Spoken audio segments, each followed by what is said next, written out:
el protocolo. Pues, Órale. venga. Ujú. Pues buena tarde. Sean todas y todos ustedes bienvenidos al Colegio del Estado de Hidalgo en el marco del Seminario Virtual Internacional Desarrollo, Sociedades y Territorio. A continuación llevaremos a cabo la conferencia Cómo transformar a México comiendo, a cargo de Enrique Quique Cervantes, activista del Bonito Tianguis. A quien agradezco mucho aquí que nos acompañe. Teníamos ya ganas de que estuviera con nosotros, ahora en forma virtual, esperemos que pronto de forma presencial. Agradecemos la presencia de asistentes externos, de las profesoras y profesores investigadores de nuestra institución, pero en especial quiero agradecer la asistencia de nuestros estudiantes de las maestrías en Planeación y Desarrollo Regional, Desarrollo Urbano Sustentable, Gestión y Alta Gerencia Pública. Sean todos ustedes bienvenidos. Pues bien, a continuación, antes de dar la palabra aquí, que voy a permitirme leer un breve extracto curricular que me mandó, que me gustó mucho, ¿no? Porque está muy divertido, es diferente, y me voy a permitir leer esta semblanza. Enrique Cervantes es intento de agrónomo, cantante salsero, detenido por la pandemia, emprendedor por convicción y ahora ecoinfluenciador por accidente. Quique Cervantes, que se hace llamar también Quique Quelite, es un emprendedor apasionado de conocer, entender y comunicar el origen de las cosas, de cómo se hacen los tlacoyos hasta cuestionar la relación entre el cambio climático y lo que ponemos en la mesa para comer. Quique estudió un año en ingeniería de agronomía y luego dejó todos sus estudios para estudiar artes escénicas y ballet en México y Alemania. Hoy es vocalista y compositor en el grupo tropical Payaraná, o sea, que esté bien dicho, Payaraná, y desde hace 9 años es director del Bonito Tianguis, un mercado de productores locales artesanales en la Ciudad de México, con 300,000 seguidores en todas sus redes sociales. Quique Quelite y el Bonito Tianguis han logrado influenciar en los ámbitos del consumo a muchas personas. Ahora, más mexicanos de la ciudad valoran y pagan mejor por la comida tradicional mexicana y no solo eso, ahora conocen el trabajo, tiempo y esfuerzo que implica ser campesino. Gracias a esa labor, la revista Más MX nombró a Quique como uno de los 10 personajes del 2019 y en su entrevista en video para el portal Frilineal se volvió viral y le dio la vuelta al mundo. Este video, en donde Quique habla sobre la importancia del campo y el respeto a la tierra, tiene más de 10 millones de visitas y se coló en los grupos de WhatsApp desde España hasta la Patagonia. El Bonito Tianguis ha logrado acercar a más de 200 productores locales con el apoyo consumidor final, quitando intermediarios y generando un pago directo y más justo, sobre todo para aquellos que trabajan en la tierra. Así, se han generado nuevas cadenas de valor en donde muchos agricultores están ganando más. El Bonito Tianguis es la expo de productores locales más visitado de la Ciudad de México y en su categoría es el mercado privado itinerante más grande de México. Tan solo en su último evento recibió 10,500 personas en 4 días y su mayor logro ha sido eliminar los desechables. Porque los eventos de El Bonito Tianguis todo se lava, la basura se separa y los residuos orgánicos se hacen composta. Muchas gracias, Quique, te cedo la palabra. Hola chicos, pues sí, este más o menos soy yo, soy un cúmulo de improvisaciones en la vida. Eh, yo no, como tal, no tengo una carrera, pero tengo una maestría en inventar cosas y en crear cosas. Entonces, creo que lo que les quiero aportar en esta hora que voy a estar con ustedes, pues es eh, confiar en su irreverencia y confiar en su visión de las cosas. Y yo siempre he dicho que hay que ser como muy descarados en la vida, ¿no? O sea, tú si escuchas lo que te acaba de leer Edgar, pues es bastante descarado, ¿no? Las cifras, lo que manejamos. Y creo que hay que ser así porque la vida, y lo que vamos a empezar a platicar, pues es descaradamente lo que es, ¿no? El cambio climático está, la falta de sustentabilidad está, y las lluvias no están, entonces descaradamente, pues no hay agua.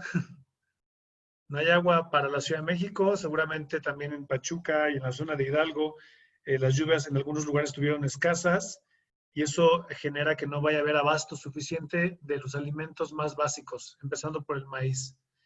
Y entonces, por eso creo yo mucho en que hay que ser completamente descarados a la hora de tener un discurso y un mensaje, porque la vida así es, ¿no? Y es la manera en la que uno se vuelve, pues, portavoz de una idea y ustedes que están desde el otro lado, sea lo que sea que vayan a hacer, sea Mexicali o sea Meztititlán, van a tomar en sus manos decisiones que van a impactar a muchas personas. Y ahí es cuando su discurso y todo lo que les ha enseñado la escuela de lo que sí debe de ser, lo van a tener que defender con descaro, ¿no? Y ante muchas cosas, porque va a haber muchas cosas que no van a cuadrar y muchas cosas que no se van a poner fáciles, como lo ha sido 9 años de tener una empresa. Y por eso, pues yo creo que me buscaron para hablarles y poderles compartir lo que yo he hecho y la visión que yo tengo de las cosas, ¿va? Entonces, a ver, voy a compartir mi pantalla. ¿Me la puedes aceptar, porfa, Edgar? Listo, ya está habilitado. A ver, nada más déjenme ver. Ya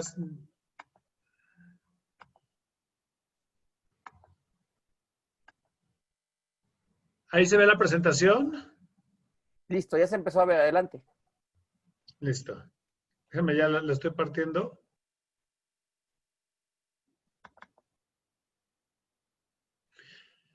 Bueno, se ve la foto principal. ¿Están viendo? Sí, sí se ve, Quique. ¿Alguien me puede decir dónde es eso? Adelante, chicos, adelante. Pueden. Esto es una clase Montessori. Todo el mundo puede opinar, decir, quejarse. Venga. ¿Es Xochimilco? Es Xochimilco. Es la Ciudad de México en 1940. Imagínense, yo acabo de grabar en Xochimilco hace una semana. Imagínense la ciudad de vanguardia que era la Ciudad de México teniendo eso así. Agua limpia, agua clara, peces en los ríos, ranas, ajolotes, comida abundante en las chinampas, un aire limpio, seguridad y los niños saliendo a jugar a la calle. O sea, la Ciudad de México era una ciudad de vanguardia porque tenía lo que todo ser humano necesita en un pequeño espacio.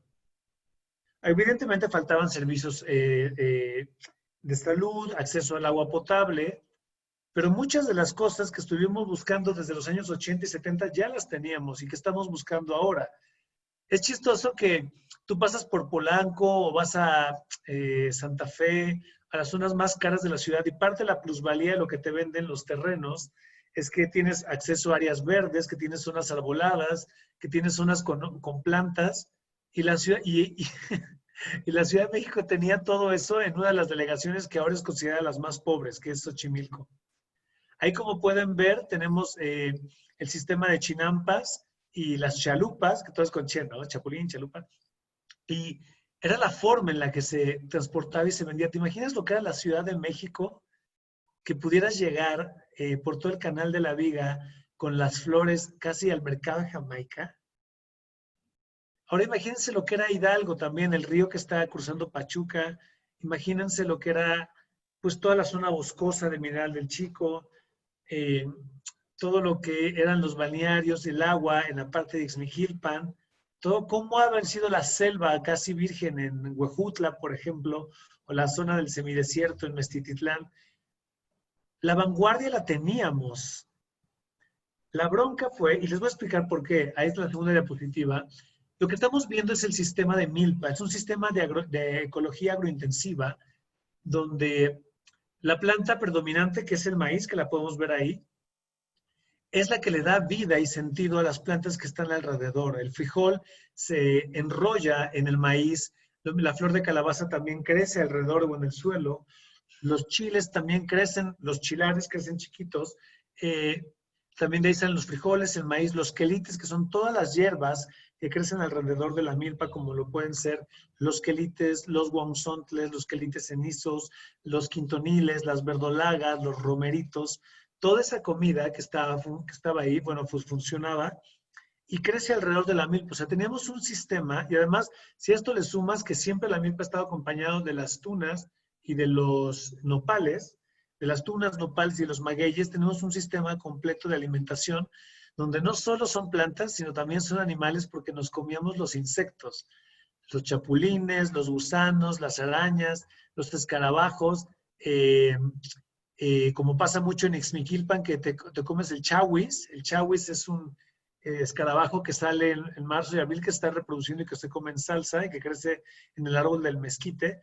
Pues todo es un sistema completo de alimentación de vanguardia, porque había demostrado a lo largo de años que se podía comer fácilmente desde ahí, que se podían hacer tortillas, se podían hacer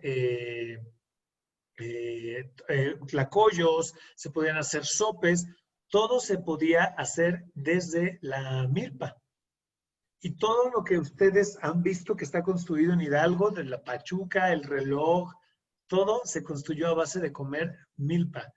El periférico, el circuito, el viaducto, todo eso se construyó en los años 40, 50, 60 y se hizo a base de gente que comía nada más esto. No tomaban smoothies de matcha, no tomaban arroz salvaje con atún spicy, no comían nada de leche de almendras con un milkshake de matcha para ser súper fuertes, no. Toda la gente que hasta este país, hasta más de poco tiempo, consumió esto que te estoy mostrando aquí.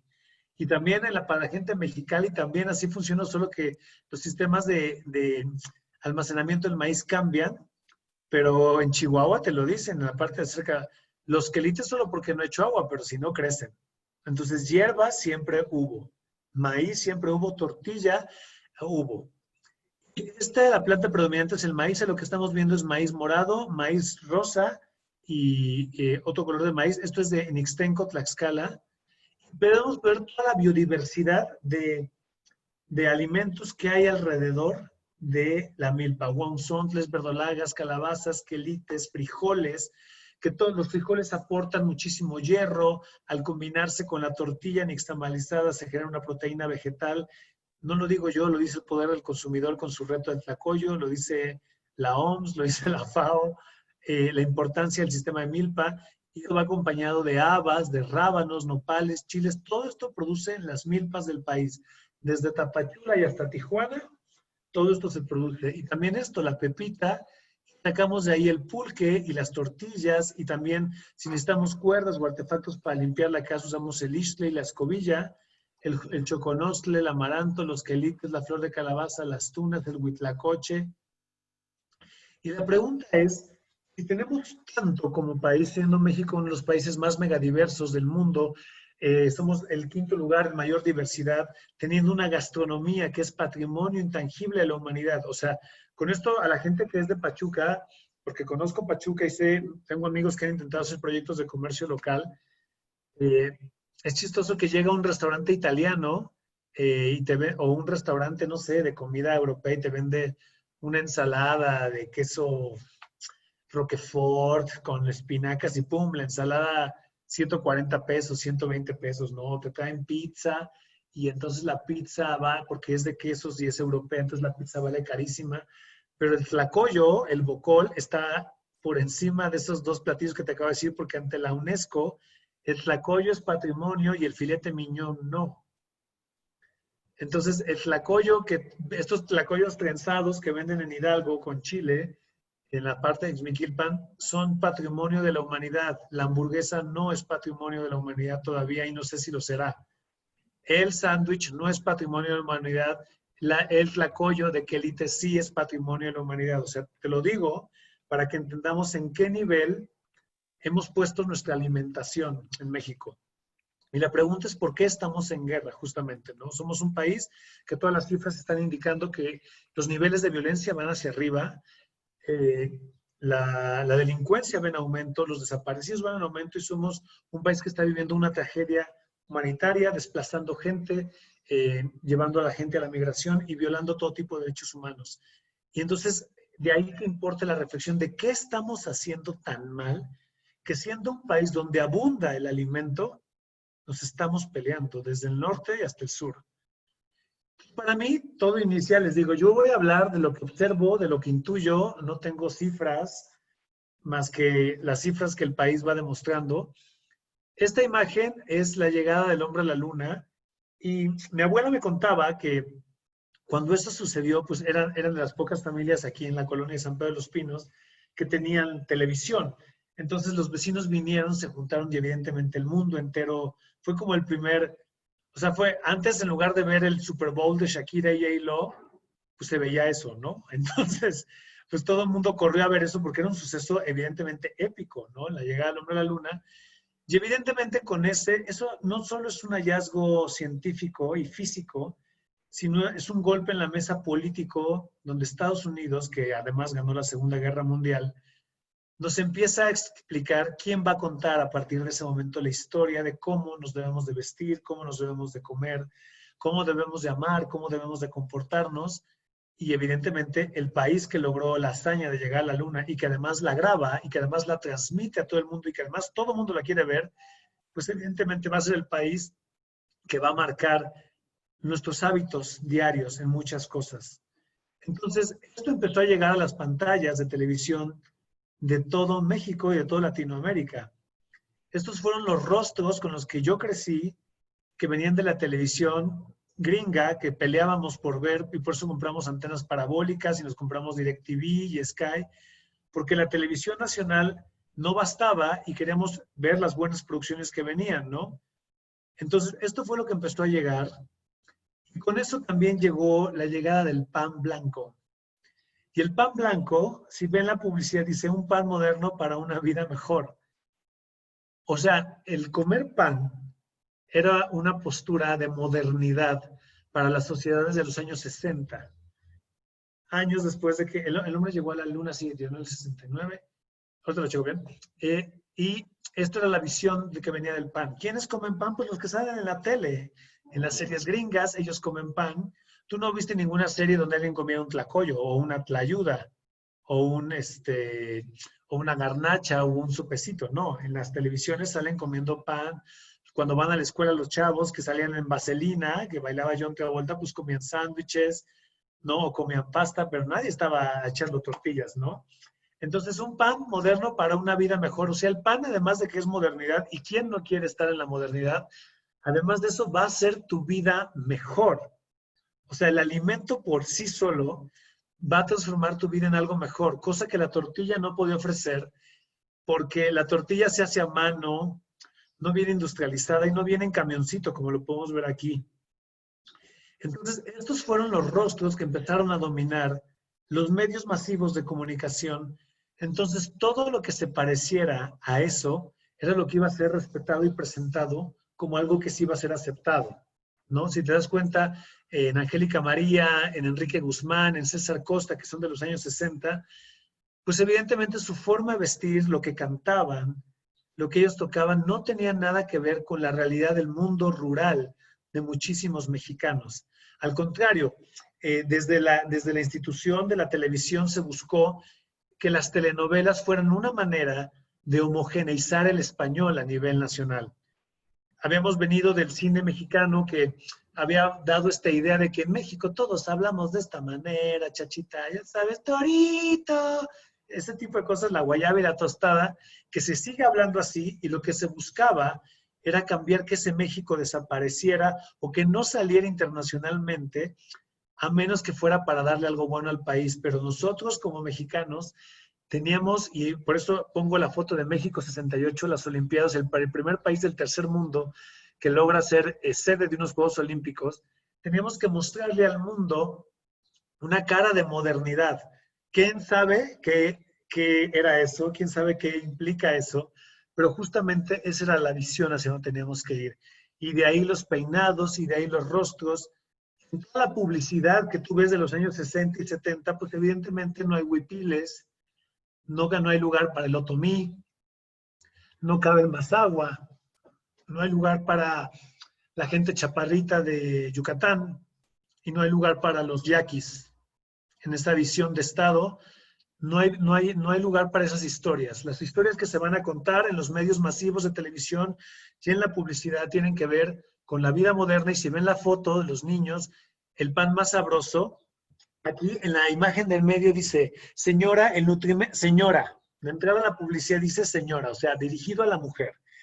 El nutritivo pan Bimbo resulta también altamente higiénico y esta es una cualidad de Bimbo que usted apreciaría mucho en beneficio de la salud de sus hijos y de su familia, porque además de la calidad y pureza de todos los ingredientes, la elaboración de pan Bimbo en su fábrica totalmente mecanizada se hace sin que en ningún momento Bimbo esté en contacto con la mano del hombre. Esa es la imagen del medio. Sus manos son las primeras en tocarlo. Esa es la publicidad de pan Bimbo. Ahora imagínate esa publicidad en todos los medios masivos, en televisión, en radio, en periódicos, contra una mujer torteando masa de maíz azul en un comal de barro. Sus manos son las primeras en tocarlo. Estamos hablando de vanguardia y de modernidad. Y la mujer en los pueblos de Hidalgo echando tortillas a mano, poniéndolas en un comal, haciéndose así para quitarse el sudor del comal y luego volviendo a tortear. Imagínate el golpe mediático de lo que implicaba comer pan y lo que implicaba comer tortillas. No, alguien que quiera participar, no sé si me estoy explicando lo que estoy diciendo, de cómo nos empiezan a vender un mundo donde todo lo que viene y es auténtico de México y es parecido a México o es muy mexicano, no aparece en la conversación nacional. Y al contrario, nos dice la publicidad de las marcas que traen estos productos parecidos a los que vienen en la televisión, que lo que se hace a mano, lo que está tocado por el hombre a mano, no es higiénico y no es moderno. Entonces, vean las publicidades de los años 60. Aquí está una foto de un niño tomando 7-Up. No sé si pusiéramos ese niño en estos días tomando 7-Up, ¿qué pasaría mediáticamente en Twitter? Los ojos verdes, el niño blanco, nothing does like it's 7-Up. O sea, nada te lleva a lo que es 7-Up. Y empiezan los recetarios del pan. Para los años 80, inicio de los 80, llegan los malls, como dicen en Mexicali, el mall, o como en Monterrey dicen el mall, no dicen la plaza comercial, ellos dicen el mall. Y llegan los centros comerciales y si se dan cuenta, Sanborns y Liverpool lo que tienen al frente es un gran estacionamiento. No tienen una terminal de camiones, no tienen una terminal de metro, no tienen un parador, porque el peatón no importa. Porque en la visión nacional y del Estado, lo que importa es que uses el coche, porque es un símbolo de vanguardia. Entonces, en 1982 se inaugura Perisur, que fue el primer centro comercial en México, y entonces Liverpool y Palacio de Hierro nos traen lo mejor de Europa, las mejores marcas, los mejores chocolates, los mejores vinos, los mejores tacos, los mejores calcetines, los zapatos más exclusivos, todo eso nos los traen. Pero evidentemente cuando inauguran Liverpool nadie pone una guarachería con guaraches de Zaguayo, Michoacán, porque no entra en la visión de modernidad. Entran las marcas de ropa, las marcas de deportes, entran las marcas de caminadoras para hacer ejercicio, y entra esta visión de que ahí se llega solamente en coche. El parabús pasa fuera de la plaza comercial, pero se construye esta nueva ciudad sin una visión de que hay un transporte público incluido. Lo mismo pasa con Plaza Satélite en el norte, así se desarrolla. Vean el tamaño del estacionamiento, ¿no? Entonces, esta empieza a ser la forma en la que vamos a consumir nosotros. En la mañana vamos a empezar a tomar jugo de naranja y vamos a dejar los atoles a un lado. Si es viernes y si es fiesta y si es fin de semana, se van a comer hamburguesas, lo mismo que si es una fiesta infantil. Y en las mañanas vamos a empezar a comer un maíz, un cereal hecho a base de maíz, de un maíz amarillo, color dorado, que no tenga nada que ver con los maíces de colores que durante muchos años se consumieron en México. Y entonces se va a tomar con leche ese cereal. Y si queremos un cereal con fibra, lo vamos a hacer con un cereal que tenga fibra de trigo, que se llama All Bran, y eso es lo que vamos a empezar a desayunar porque entramos como país a la vida moderna. Entonces, ¿qué es la belleza? ¿Qué es la clase? ¿Qué es lo cool? ¿Qué es lo que sí tiene sentido? Se empezó a volver parte de lo que en el inconsciente colectivo de todos los que fuimos creciendo, lo empezamos a denominar, ¿no? Entonces, lo cool y lo bello se volvió todo aquello que fuera alejado de lo que en México teníamos. Aquí les pongo un ejemplo de Iztapalapa en 1926. Iztapalapa, que quiere decir lugar sobre las lajas de sal, porque eran parte de las salinas, en muchos casos de la cultura náhuatl, ahí sacaba la sal para cocinar. Y si se dan cuenta, pues justamente estas fotos es lo que ahora el gobierno está rescatando en Iztapalapa con los parques lineales. O sea, estamos buscando generar áreas verdes cuando teníamos áreas verdes. A mí me parece muy contradictorio. No, a ver, me parece muy bien que se está haciendo, pero me parece que es una señal muy clara de que todo lo hicimos mal y ahora estamos tratando de regresar a lo de donde nunca nos debimos haber ido. Iztapalapa tenía zonas verdes, Iztapalapa tenía agua potable a su alcance, Iztapalapa no estaba poblado. Luego en los años 70, este libro es del Museo de Sitio de Iztapalapa en la delegación. La construcción de la central de abastos se hace porque México merece tener una central de abastos enorme, moderna, donde haya acceso a los alimentos, que esté conectada rápidamente. Y entonces la zona de Chinampas, que es la parte de aquí, que era zona verde de limpieza, de producción de alimentos, se sustituyó por esto, por una central de abastos. Es que es de risa la historia. Y entonces Iztapalapa, que era un lugar así, terminó así. Regreso. Iztapalapa era esto, lo pueden ver. Y Iztapalapa era esto. Era un lugar olvidado, era un lugar no moderno y era un lugar cochino y sucio desde la visión de la Ciudad de México. Y entonces le trajimos la modernidad. Iztapalapa terminó en esto. ¡Tarán! Con problemas de áreas verdes, problemas de violencia y problemas de agua. Este es Iztapalapa en el 2019.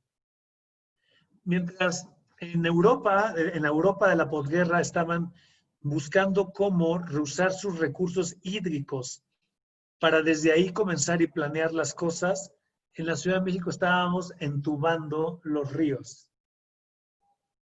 ¿no? Mientras en París estaban buscando cómo hacer un París que fuera accesible a toda la gente de las zonas alrededor para llegar al centro de París. Por eso tiene 4 terminales grandes. Para llegar al centro de París rápidamente en transporte público, la visión del Estado mexicano y la visión de la sociedad fue construir un periférico para los coches.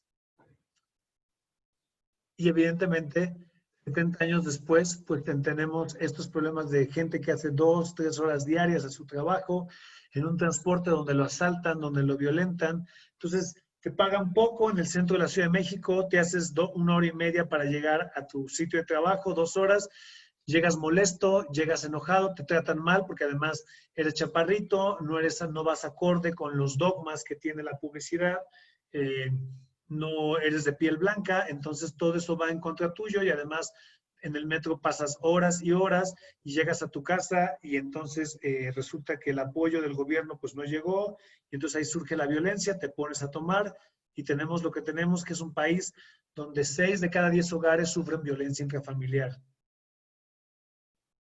Esa es la modernidad que nos trajo el progreso. Un país donde más gente, menos estados pueden salir a la calle. Se lo pregunto a la amiga bueno, se los pregunto a ustedes, ¿cómo era Pachuca hace 40 años simplemente? Era una ciudad tranquila, era una ciudad donde se podían dejar los coches, donde la gente no tenía que cerrar sus puertas. Y lo mismo Mexicali, ¿eh? Lo mismo Mexicali hace 30 años no tiene nada que ver con lo que somos ahora. Entonces la pregunta es si a 94, 2004, o sea, a tantos años del Tratado de Libre Comercio, si realmente el progreso llegó a México. O sea, llegaron los caminos, sí, llegaron los aeropuertos, llegaron las tablets, llegaron los iPhones. La pregunta es, ¿llegó el progreso en calidad de vida como sociedad? ¿Ustedes como mexicanos se sienten hoy más seguros que hace 10 años? Sus hijos van a tener una infancia mucho más sana y mucho más pacífica que la nuestra. Y ahí es donde tuerce la puerca el rabo, porque entonces, pues el progreso pues nunca llegó, y así como hay una caricatura de Trino, entonces está unos señores en el campo y dice, porque viene el candidato político y les dice, ya ven a ver que el progreso va a llegar, ¿no? Entonces pasa un año y siguen viendo, dice, apá, el progreso ya va a venir, pues el progreso nunca llegó, porque nos hicimos una idea de que lo que teníamos en México no era progreso y lo que viniera de fuera sí. Entonces, aquí en esta foto podemos ver que lo que haces, el color de piel que tienes, no sirve. El idioma que hablas no sirve. La cara que tienes a nadie le funciona porque no sale en la publicidad. Y ahí vamos a hablar de Hidalgo. Esto que tengo aquí son esponjas de Ixtle, ¿no? se hacen a través del maguey, que crece en todo Hidalgo. Hidalgo es el principal productor de maguey pulquero y de pulque, y también yo creo que de barbacoa. Entonces, esta cooperativa que se llama Alegría del Maguey, que es dirigida por Concha y por Benita, cuando yo las conocí me decían, somos mujeres, somos artesanas, somos indígenas, otomís o ñañús, porque depende de la zona, cómo quieren ser llamados, y además hablamos otomí. Tenemos todas las de perder en este estado. Este producto se vende en la tienda de artesanías del estado de Hidalgo en 30 pesos. Ahorita ya está mojada, evidentemente. O sea, se saca la penca del maguey, se le quita lo verde, se raspa, se le salen los pelitos como esto, y ya que salen los pelitos se teje como esto. O sea, esto que sale de una planta que tú te tardas 10 años en que crezca para que te dé el tamaño y la textura, esto vale la mitad de un café de Starbucks, que es nada. Esto es con lo que todo el mundo se bañó y se limpió, y aquí podemos ver, está relleno de la fibra del ixtle, a ver si lo puedo sacar. Y esto es lo que se produce en Hidalgo de toda la vida. Hoy por hoy, hasta donde yo entiendo, esto lo encuentras en los mercados de Hidalgo igual en 20, 30 pesos. Y le estamos pagando a mujeres que se dedican a hacer esto, porque es parte de sus oficios, mucho esto, pero en Body Shop los pagamos en 300 pesos, 350 pesos, es lo que está. Y hemos generado, entonces, ahí es cuando te das cuenta en ese pueblo que se llama San Andrés de Bosta, que está a media hora de Ixmiquilpan. Es un pueblo donde no hay hombres porque los hombres se fueron porque tuvieron que emigrar, porque se fueron a Estados Unidos, porque a nadie le importó esto. Entonces, los centros comerciales de Pachuca y Galerías Pachuca y todas estas cosas se llenaron de esponjas artificiales hechas a base de petróleo cuando el propio Estado produce esto. Y entonces migraron y se fueron, Hidalgo lo abandonaron y se volvió mucho más digno ir y cruzar y lavar los excusados de un McDonald's en Los Ángeles que quedarse a producir lo que el Estado produce. Aquí están las escobetillas que se producen también en Ixmiquilpan y son comunidades otomís que lo hacen. Y con esto se lavan los platos y es completamente biodegradable. Y si tú promueves esto, se genera la reforestación de magueyes en las zonas de Ixmiquilpan y Meztititlán. Con la producción de esponjas a nivel industrial, evidentemente todo eso se va y se termina en el mar y en un caño. Esto es biodegradable. Y sin embargo, a pesar de la grandiosidad de este producto para limpiar los platos, el estado de Hidalgo y la Ciudad de México no ha volteado a ver esto con la grandeza que lo es. Nos hemos dejado llevar por Scotch Pride y todo eso. Imagínate lo que sería para el estado si volviéramos y pagáramos lo que pagamos por las esponjas por una cosa así. Es un producto biodegradable. Ya no necesita tecnología alemana. Ya está hecho.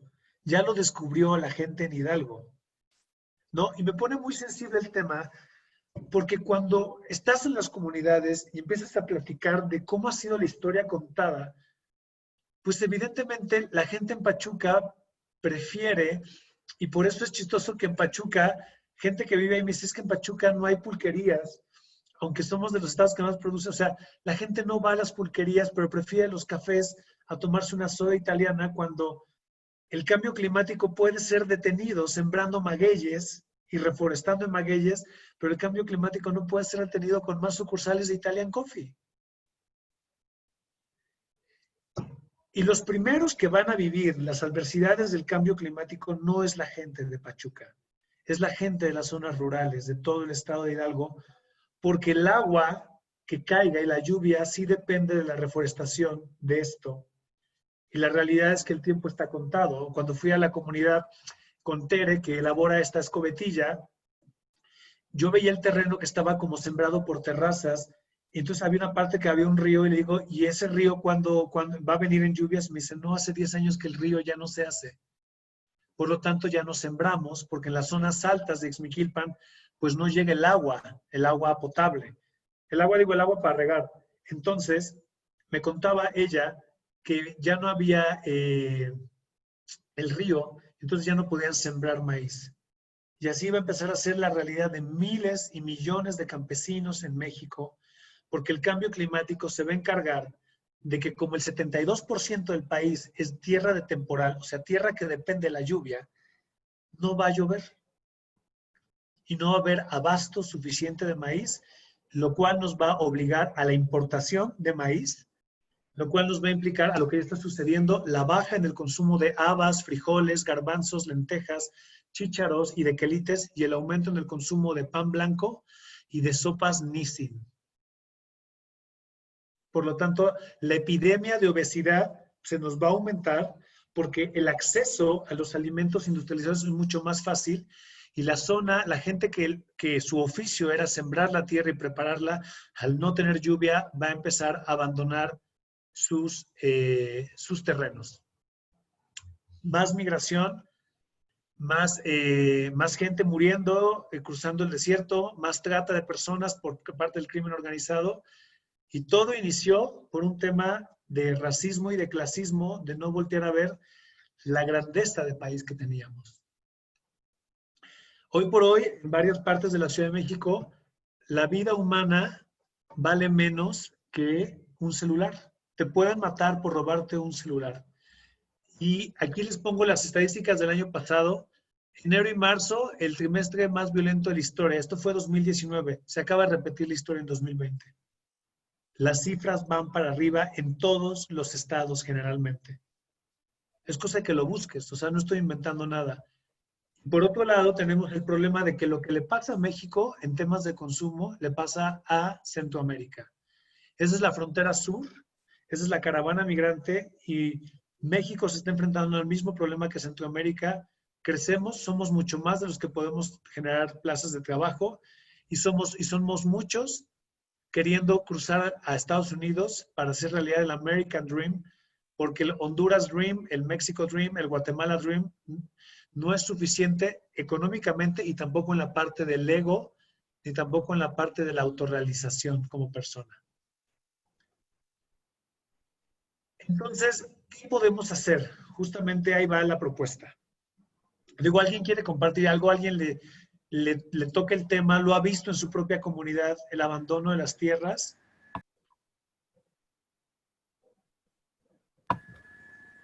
Hola, hola, hola. Hola. Bueno, pues yo soy alumna igual de primer semestre de la maestría en Desarrollo Urbano Sustentable. No sé si conozca un municipio que se llama El Osochitlán. No. El Osochitlán Hidalgo. Si fuera para Huejutla, en el puente de Venado, se va del otro lado hacia Mestitlán y de ahí como 2 horas. Sí. Bueno, pues Sí. el Osochitlán es de los municipios más pobres de Hidalgo.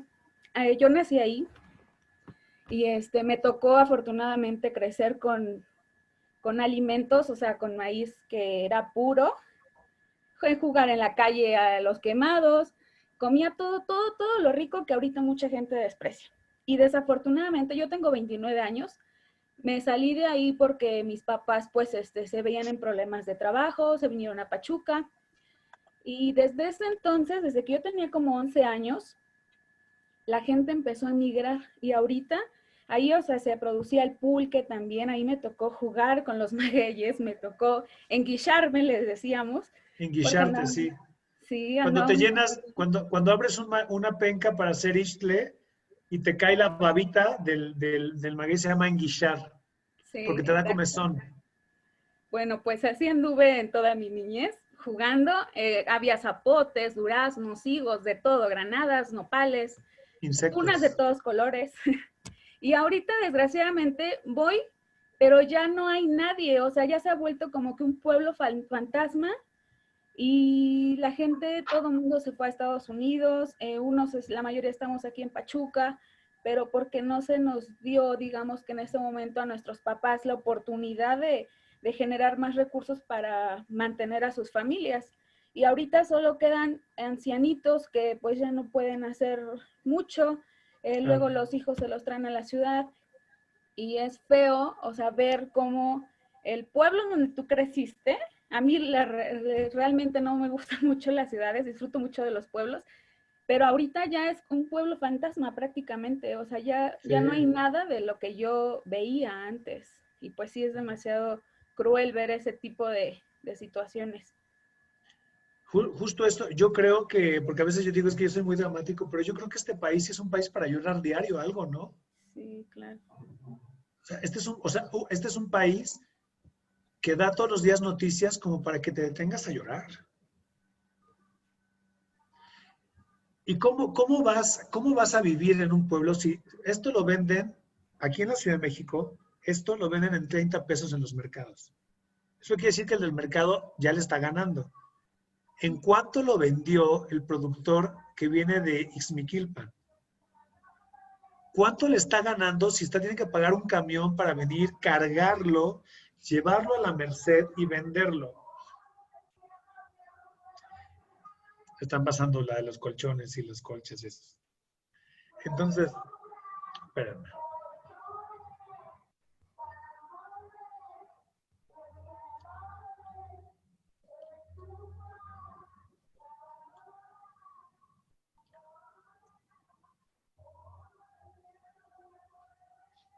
Esa chica ya se inmortalizó, ¿no? Para la historia. Entonces, ¿cuánto está ganando? Y, o sea, esto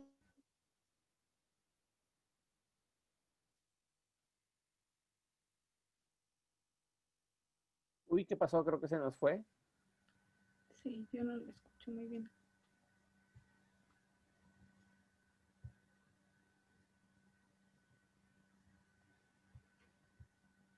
Creo que se nos fue el buen Quique. Ahorita, a ver, vamos a esperar tantito a ver a que regrese.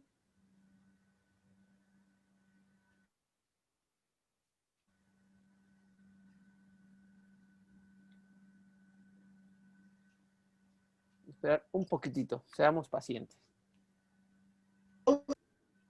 ya, Listo, Quique. sí, ya regresé. Entonces, les contaba que esa es la realidad que estamos viviendo en el país, un desprecio total a lo... con esto se limpian el metro también, porque a diferencia de las fibras plásticas, esto con el calor no se derrite y las fibras plásticas sí. Entonces, lo que les estoy mostrando aquí alrededor son fotos.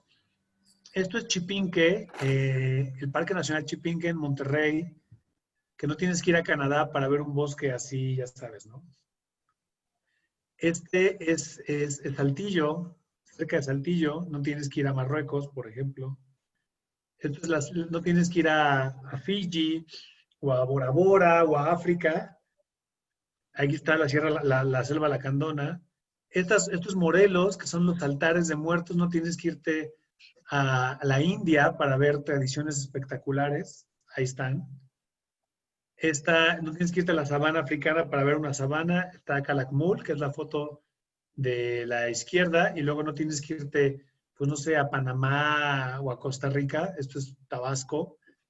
No tienes que irte a Suiza para ver volcanes nevados, está el Nevado de Toluca.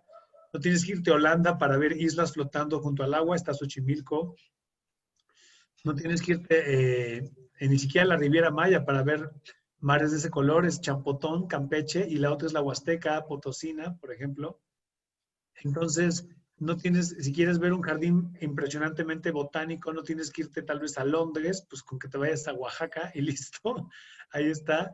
Y si quieres ver maestros artesanos, en verdad no tienes que irte a la Toscana italiana a ver los talleres de Hermés, te puedes ir a San Luis Potosí, a Santa María del Río, a ver cómo se hacen los rebozos. Si quieres una ciudad colonial, puedes ir a Guadalajara.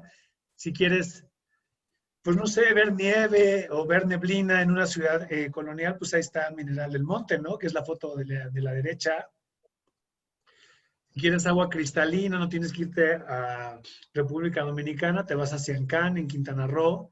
Si quieres ver un volcán en erupción o un volcán activo, no tienes que irte a Islandia, puedes irte a San Mateo Solco y ver al Popocatépetl.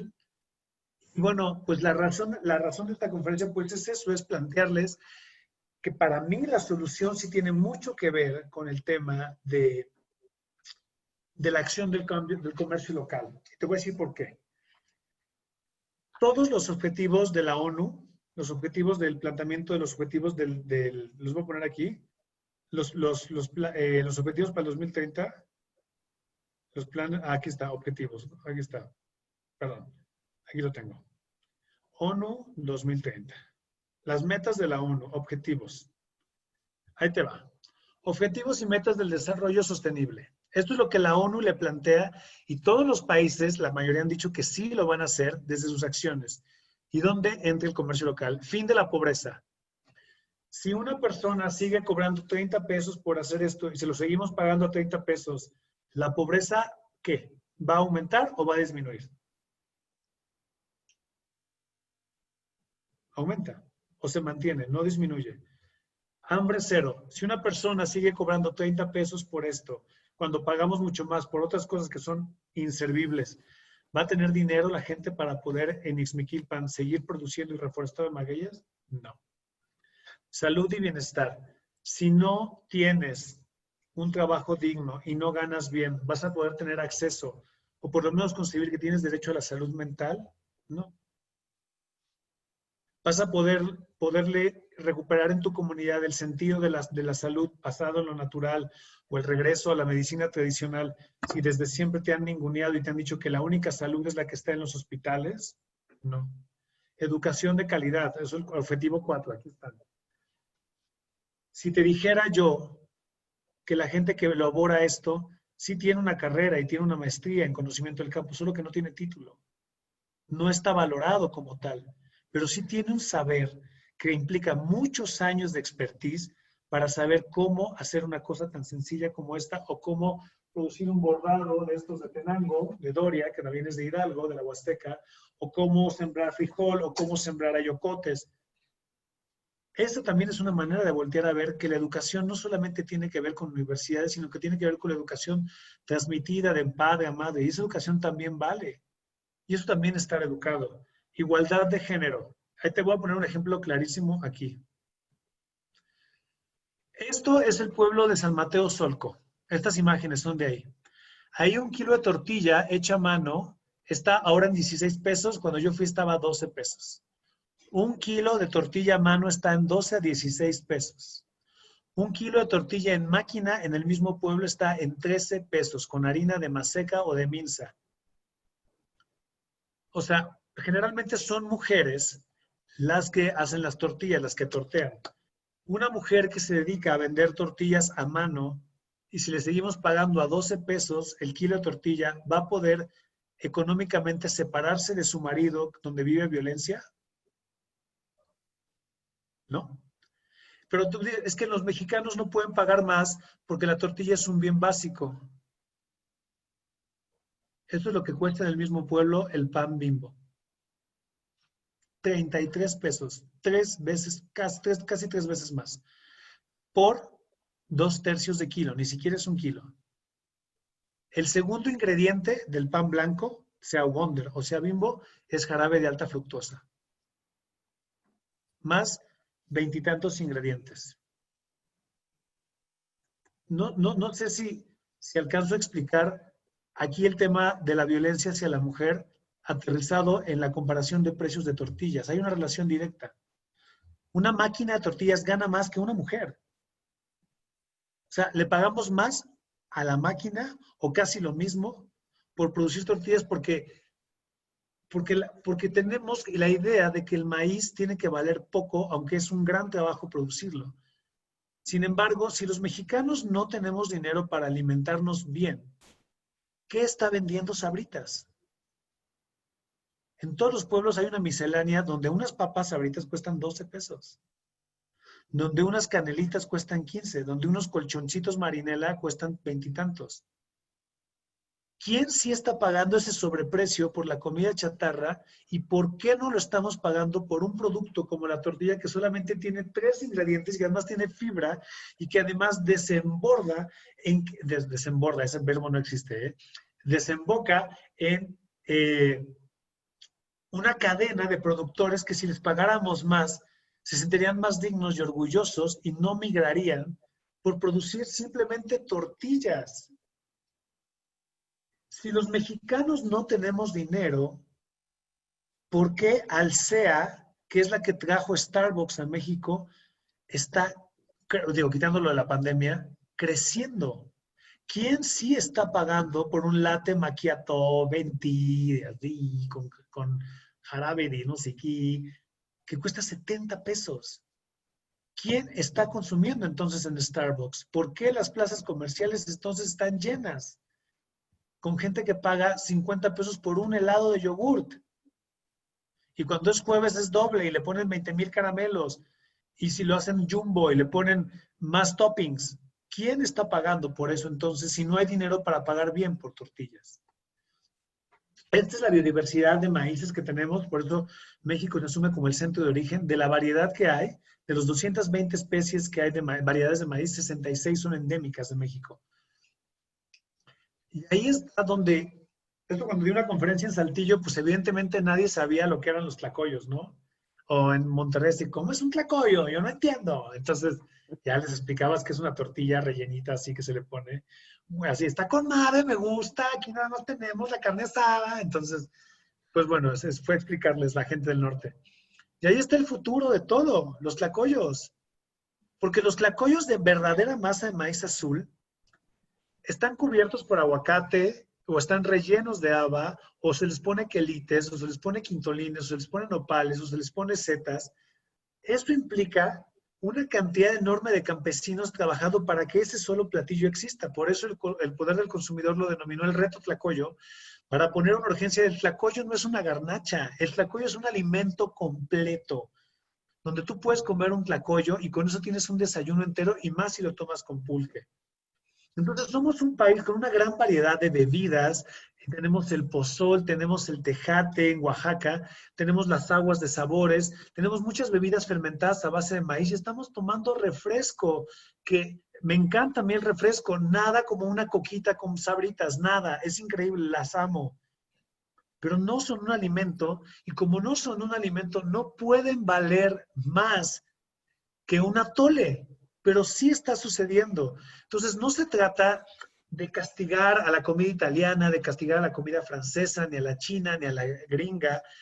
Se trata de reentender que no valen más por el hecho de venir de afuera. O sea, tenemos los atoles, yo como siempre digo en las conferencias, a ver, ¿ustedes qué se imaginan? Cuando terminaba la jornada laboral en Teotihuacán, ¿no? La gente, los teotihuacanos que hicieron Teotihuacán, salían de trabajar y de construir las pirámides. ¿Y qué pasaba? Se tomaban una barrita de almendras sin azúcar añadida y comían eso para seguir cargando las piedras, o se tomaban una palanqueta de amaranto con miel de abeja. Punto. Y llegaban a su casa y cenaban atoles y cenaban tamales. Antes no había manteca, entonces no engordaban tanto los tamales. Somos un país de tlayudas, de chapulines, donde nos comemos los insectos y donde mucha gente depende de la comercialización de los insectos para vivir, porque se vuelven una plaga que si no se consume y no se recolecta, acaba con el cultivo. Entonces tenemos proteína que se está produciendo en el país a base de larvas, proteína a base de chapulines, y seguimos importando proteína que viene desde Nueva Zelanda, que es más cara, en lugar de invertir en proyectos que desarrollen la comunidad que está a 100 kilómetros de donde vivo y no a 13,000 kilómetros, que es lo que pasa con lo que viene en Nueva Zelanda. Tenemos escamoles, tenemos pozol, tenemos todo el tiempo bebidas a base de cacao que podrían despertar el desarrollo de cacautales agroindustriales en Tabasco, hasta en Tabasco, en Oaxaca, en Chiapas, en Quintana Roo, y hasta en la propia Huasteca Potosina hidalguense se podía volver a sembrar cacao como se hizo en mucho tiempo, porque el clima lo permite, pero se abandonó. Hasta el propio café que viene de Tenango es bueno. Sin embargo, en Pachuca, en las cafeterías de Pachuca, se sirve un café que está producido en África a un precio bajísimo, que produce entonces que la gente termine emigrando. ¿Y qué crees? Tenemos africanos en la frontera sur que son tratados y son traídos con la promesa de que van a venir a trabajar a este país porque tienen más dinero. Imagínate la visión de cómo está África, que malbarata su precio de café para que los africanos quieran venir a México. O sea, cuando de México migramos hacia Estados Unidos. Yo he conocido productores o agricultores del Valle del Mezquital que se vienen a trabajar a Xochimilco porque están mal pagados en Hidalgo. O sea, ¿qué tan mal pagado estás en Hidalgo que tienes que emigrar a Xochimilco, que es considerada una de las delegaciones económicamente más pobres? O sea, quiere decir que toda la cadena de valor está trastocada por símbolos que no funcionan. O sea, estamos consumiendo un chocolate que no es chocolate hecho con cacao que genera la explotación de seres humanos en África y nosotros producimos chocolate. Hidalgo puede producir chocolate en la zona de la Huasteca, pero no invertimos en esos proyectos. Tenemos artesanías, tenemos los guajes, que son estas jícaras biodegradables, las canastas, la cestería, la vainilla, que también es de México. Entonces, lo que hay detrás del comercio local, o lo que estamos tratando de hacer, es todas estas historias de gente que sí está detrás. El que ven en medio es un chiclero, por eso ven el árbol que está rayado, porque de ahí se extrae el chicle. La savia del árbol empieza a bajar y de ahí sale el chicle. Entonces, así se hacen los sombreros jipijapa, ahí vienen los artesanos, y eso es toda la cantidad de gente de todos los colores que hay detrás de la producción de alimentos. Y cuando compramos nuestros alimentos en las tiendas, donde no sabemos quién produce qué, lo que no vemos la historia de las personas, entonces es normal que la gente migre. Ahí les voy a contar la historia de estos chicos, que para mí es una cosa maravillosa, José, Javier y Laura. Ellos son una familia tlachiquera, o sea, dícese de quien trabaja el maguey. Y van a ver un video. Espero que vea. ¿Se ve el video? ¿Sí, no? Sí. Sí, sí se ve. Ahí está Juan. Así se saca el maguey en Milpalta. Esto sigue siendo la Ciudad de México. Lo saca con sus labios. A mí me parece completamente poético. Me parece... Y de ahí lo que están viendo es el aguamiel. Así se saca en Hidalgo y en todos lados, ¿eh? Esa calabaza que ves es una cocote. Y entonces succiona el aguamiel y la pone. Este es el suplemento alimenticio número 1 del mundo porque es libre de empaques, libre de sufrimiento animal. Solamente se tiene que raspar el maguey. Ahorita lo van a ver. Y los magueyes tardan 10 años en crecer para llegar a ese nivel. Si volviéramos a reforestar de magueyes, podríamos hacer una gran apuesta a compensar CO2 de la atmósfera, porque las plantas más jóvenes son las que más capturan carbono. Además de que el maguey ayuda a evitar la erosión del suelo, es el hogar de muchos animales, de insectos, de aves y de roedores. Además que adorna y deja muy bonito el paisaje. Además, se puede producir aguamiel. Vean todos los magueyes. Esos magueyes se están perdiendo. Esa planta se está perdiendo porque al pulque lo pusimos como una bebida de los pobres, de guácala, de los guarachudos, en lugar de haber visto la grandeza que teníamos con esa bebida, y todos, en lugar de estar dando a los niños licuados de leche con chocolate, les hubiéramos dado curado de chocolate a los niños y hubiéramos desarrollado ruralmente otro tipo de país, sin necesidad de la intervención del Estado. Así se produce el chicle también. Para que el chicle exista, tiene que haber un árbol de chicozapote muy grande donde se saca la savia. Tarda 10 años el árbol en recuperarse una vez que le sacaste el extracto. Y bueno, y esa es justamente como la propuesta que yo empecé a reflexionar, porque el comercio local se aboca completamente a los objetivos de la ONU. O sea, agua limpia y saneamiento. Si tú tienes una parcela limpia, si tú tienes sistemas de captación, si tú tienes lluvia constante, vas a tener agua, lluvia o agua para almacenar. Si hay cambio climático, no hay agua. Energía asequible y no contaminante. Justamente, si el productor o el campesino está empoderado y tiene dinero, porque lo que vende a la gente sí le importa y vale, va a ser mucho más fácil que te diga que sí a entrar a energías renovables. Trabajo decente y crecimiento económico. ¿Cómo vas a tener trabajo decente y económico si la gente todo el tiempo ningunea lo que haces y prefiere pagar más por un pan blanco que por una tortilla? Entonces, por eso, reducción de desigualdades, lo propone la ONU. ¿Cómo vas a quitar las desigualdades si lo que produce la mayoría del Estado o la gente de las zonas más marginadas lo vemos y no lo vemos como algo que valga la pena, ¿no? Entonces, eso es lo que estamos planteando desde lo que yo hago, que se llama Bonito Tianguis, que es un proyecto que lo que busca es eso, acercar al pequeño productor con la gente de la ciudad en un afán de retejer el tejido social, donde la gente de la ciudad entendamos por una buena vez que dependemos de las zonas rurales y que el bienestar de las zonas rurales implica el bienestar de las zonas urbanas. Porque sin los campesinos y sin el bienestar de los campesinos no va a haber manera de que la comodidad que la tenemos en ciudades se mantenga. Un ejemplo clarísimo. ¿Qué va a pasar en Pachuca? ¿Qué va a pasar en la Ciudad de México cuando la gente de las zonas altas o la gente en Pachuca que está pegada hacia la carretera, hacia Mineral del Chico, que vive ya en las montañas, no tenga agua porque no hay agua, porque no llovió? ¿Qué va a pasar? ¿Van a hacer una fiesta? ¿Va a haber un convivio o va a haber violencia? Va a haber violencia. O sea, lo que se nos viene por no consumir local y por no haber volteado a ver lo que hay alrededor, es una guerra del agua que ya está sucediendo en Chihuahua y también está sucediendo en Apan, donde los agricultores están revelando a la cervecera, por no voltear a ver lo local como el engrane que mueve todas las soluciones. Esa es la ventaja del comercio local, porque el comercio local, todos los objetivos del 2030 de Naciones Unidas tienen que ver con el empoderamiento de las zonas rurales primero, porque es la única manera de evitar que las zonas urbanas sigan creciendo, porque la gente en las zonas rurales sí se está quedando en sus casas, porque no ve la necesidad de emigrar, porque donde está gana bien, vive bien, come bien y se siente bien, porque su idioma, su costumbre y su cosmovisión del mundo está siendo respetada y venerada como lo que siempre debe haber sido. Y ahí es donde justamente entra la parte del comercio local y el por qué yo desde mis redes sociales insisto en que como jóvenes, porque yo soy muy joven,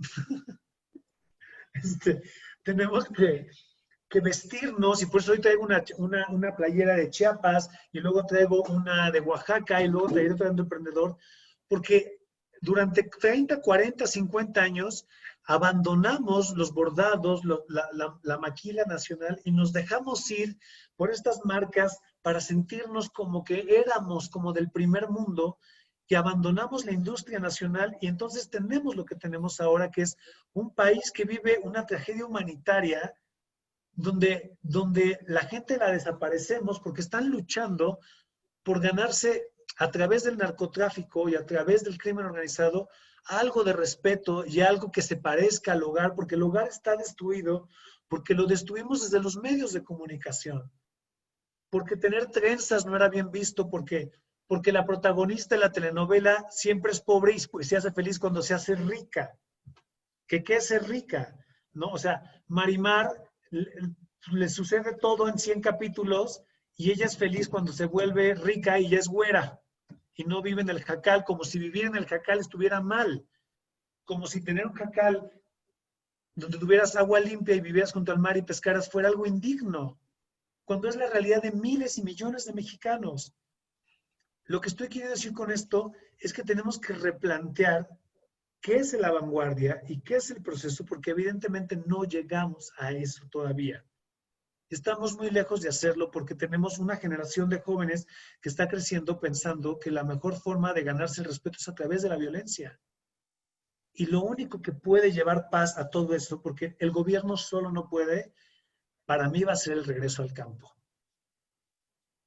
A volver a cargar nuestras bolsas y nuestras canastas, e ir con la señora que nos venda nuestros quelites, nuestros frijoles, y empezar a reconocer en ese acto de la alimentación un acto de revolución y de revelación contra el sistema.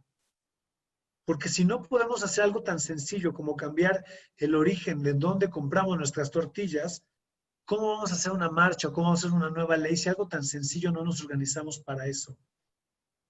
De ahí la importancia de que Pachuca se llene de mercados de productores locales, donde el próximo plan de fin de semana sea ir al Tianguis de Huejutla a conocer todo lo que produce la zona de la Huasteca, y que los fines de semana sea irnos a Tolantongo, igual la gente de la Ciudad de México, y que si vamos a hacer una boda súper lujosa en el salón más exclusivo de Pachuca, el platillo que se sirva sea barbacoa y pulque. No por ser de aquí, sino por todo lo que implica llegar al pulque. Son 10 años de un maguey para que haya pulque. Y porque el clima y las condiciones biológicas e hidrológicas del país se nos van en que si consumimos refrescos y consumimos pulque. y porque toda la infancia que está por nacer depende de las decisiones que tomemos en nuestros hábitos de consumo para garantizarles el abasto de agua.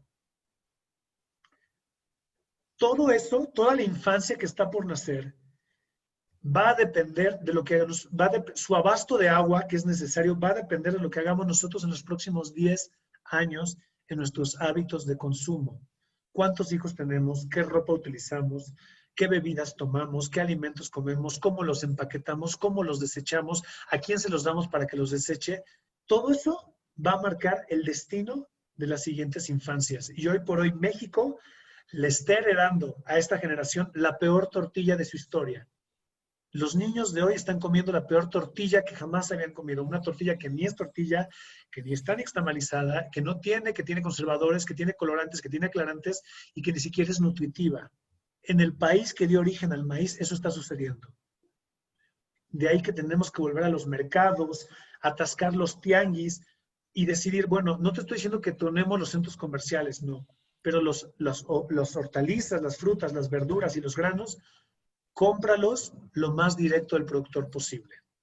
La pantalla tienes que ir a la tienda, la laptop también, pero los alimentos, cómpraselos al productor directo. Si no, revélate ante el sistema con esa sola acción, con decidir cambiar a quién le compras tu comida. Y eso va a generar una cantidad de círculos virtuosos enormes. Entonces ahí es donde te enseño que el comercio local no es solamente un sueño hippie de claro, porque vamos a comprarle a la señora que hace las zanahorias. No, tiene que ver con que el comercio local y la gente que produce orgánico tiene una visión global y holística de su cultivo y entiende la necesidad de la lluvia y por lo tanto va a terminar protegiendo sus áreas y sus bosques porque dependen de la lluvia y eso tenemos que llegar, es la conclusión con la que cierro. Todo lo que haces, todo lo que sueñas, todo lo que quieres hacer, tu maestría, tu doctorado, depende de que tengas agua para tomar y para jalarle al baño y para bañarte. Y el agua, la única manera de garantizar el agua para todos, tiene que ver hacia cambiar la forma en la que producimos también los alimentos. Porque lo que más hace la humanidad es producir comida, porque es lo que más hacemos. Y si cambiamos la forma o la intervenimos en la que se produce la comida, hay una luz de esperanza en la forma en la que se va a generar la lluvia. Porque si empezamos a hacerlo de una manera donde en lugar de destalar la selva se hagan proyectos agroecológicos y biointensivos, ahí sí hay una oportunidad para que las comunidades no migren, para que se empoderen y generen ingresos y para que cuestionemos el sistema de desarrollo y regrese la paz a las comunidades rurales y luego después a las ciudades. Y todo esto va a depender en cómo sembremos la comida en los próximos 20 años. Y la única manera en poder intervenir a que se siembre mejor la comida, para que haya más acceso, para que todas las especies que están alrededor de la producción de la comida se les garantice su existencia, es que el campesino sienta dignidad en lo que produce. Si los campesinos siguen sistemáticamente siendo empujados hacia afuera de la visión de desarrollo y de progreso y siguen sin aparecer en Instagram y en Facebook y nos dedicamos nosotros más a presumir el plato de fresas en lugar de al productor de las fresas, las cifras de violencia van a seguir subiendo, las cifras de sobrepoblación van a seguir subiendo y las cifras de la incapacidad del Estado mexicano de garantizar el agua para todos van a seguir subiendo. Me gustaría decirte que no, pero eso sí está pasando. Ya lo estamos viendo en Chihuahua. La gente se está peleando porque el agua que se tiene que dividir entre los 3 estados fronterizos y Estados Unidos no alcanza.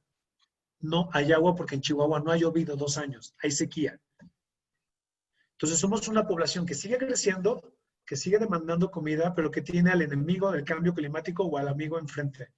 Y toda nuestra vida depende de si le podemos generar así o no el excusado. Y si te das cuenta, el excusado es agua limpia que el mundo nos regala y que nosotros en 2 minutos le ensuciamos para siempre. O sea, tú le haces, haces pipí, le haces así, y todo este sistema mundial de lluvias, selvas, desiertos, tundras, glaciales, polo norte, polo sur, trabajando a favor de producir una gota de agua limpia, nosotros en 5 minutos la contaminamos y la mandamos al Valle del Mezquital para producir lechugas. Entonces, de ahí la importancia del agua y por eso la reconexión con la tierra. Porque yo creo que es lo único que nos puede más o menos salvar. Que la gente de la ciudad voltee a ver a los campesinos y reconozcamos en el trabajo de la tierra el camino para la paz.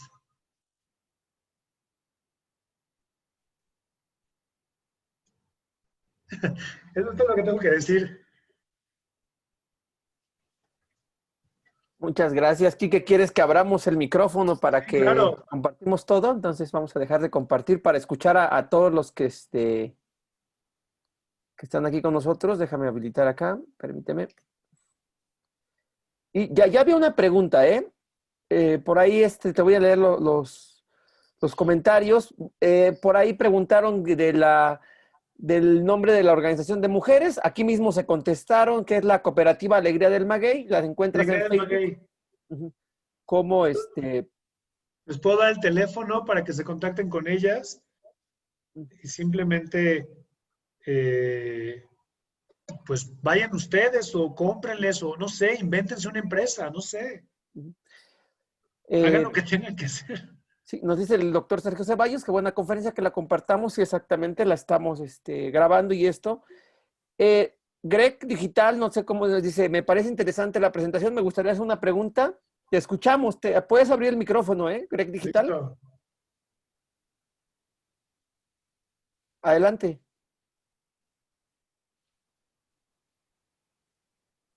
Parece que están penosos. Mira, aquí apuntó algo y te lo digo.